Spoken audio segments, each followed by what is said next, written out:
Dear students, in this video lecture, we'll study the next part of Model 2, that is the design of architecture for smart grid with renewable energy resources.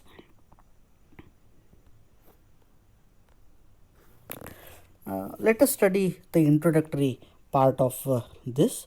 The legacy system is built around the central generation power sources and the static models. So here what happens is the Department of Energy is proposed one of the model schematic for the smart grid, which includes the renewable energy resources as a single line diagram. So it is very much essential to design one particular architecture for the smart grid, especially as we talk about the smart grid. There is a inclusion of the renewable energy resources. So by including the renewable energy resources, the architecture of the smart grid is already defined by the system.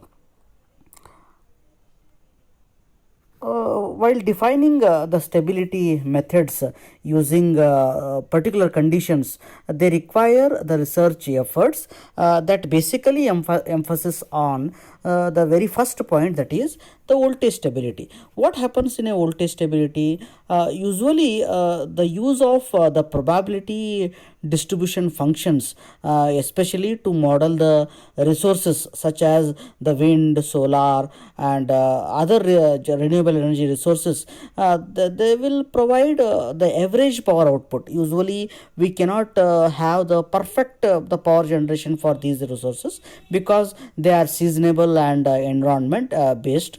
That includes the network model, the load models. They are measured using some of the stochastic and time series methods. The line voltages are also provided with some of the probabilistic measures to assure their capture. So the voltage stability is one of the most important condition for the researchers. The researcher must emphasis on the voltage stability point also.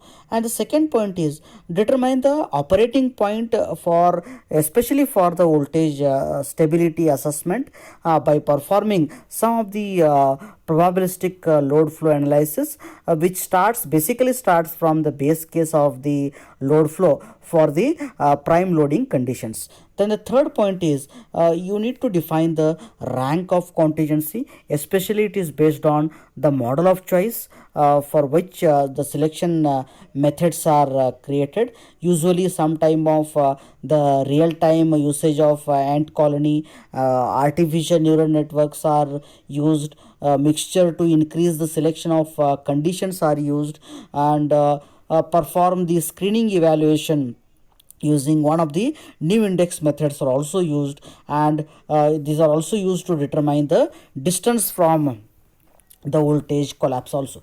These all points includes the usually the collaboration of the model and sensitivity analysis methods, which will determine the equilibrium point to incorporate some of the control measures to mitigate the stability methods, especially for the different scenarios of the events. Those are studied in the research. Now let us study the load base, the voltage stability communication point, that is VSCP. Will study on that particular point in this particular slide. So usually this is based on the required successive load changes and delivery of the voltage, that is now delivery of the voltage that is desired to determine the megawatt or MVAR that could lead to the voltage collapse. So these techniques are used to solve some of the classical voltage stability of the old networks. So whatever in the next slide we will try to compare what is the methodology we are going to adopt for the new technology, and we'll try to compare the old grid, how the different methods are used with respect to the new method that we'll try to study. But we need to define the tools which are needed to achieve this type of ultimate simulation platform, and what are the challenges we have for the new grid. So various indications of instability that are going to determine for the rank of sensitivity of stability. Simply they measure the maximum transfer capability across the interfacing regions in an interconnected transmission line. So that we are going to study in this load based voltage stability communication point. Now let us compare the old and new grid methodologies. So especially as far as the model load is considered, in case of old grid the static model is used, but in case of new grid the dynamic model load is used. The load is dynamic here, but in case of old grid the load is static.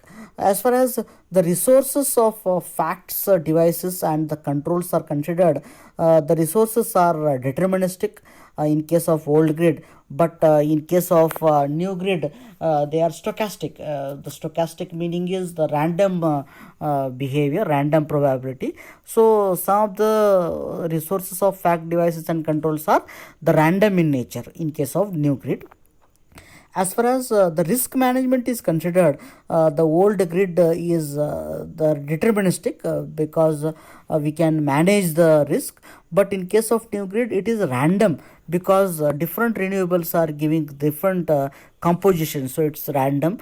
As far as the protection platform is considered, in case of old grid it is defined, already defined protection platform is defined in case of old grid, but as per the based on the type of renewable energy resource, it is adaptive in nature. Protection platform is adaptive in case of the new grid. Now let us study the flowchart of voltage stability and PMU that enhances the current techniques. So here the input of the data is taken in the first point. Then we'll give the options available for obtaining the real-time data on PMU. What are the different options we have? Maybe it is directly taken from the sensors, some actuators are used. How you are going to measure the data from the particular equipments, that is the major concern here. Then we are going to do the sensitivity study, how the sensors are sensitive as far as measuring the data is considered. Then whether the voltage stability management is violated or not. If that is not violated, okay, if the VSM voltage stability management is not violated, then we are going to display the state what is the condition of the power system, and voltage stability management will display it, and the algorithm will stop at this particular condition. If the VSME the voltage stability management is violated, then we are going to determine what is the type and the location of the violation, where it is violated and what is the type of violation we are going to determine. Then we are going to utilize the optimal power factor subject to the voltage security constraint.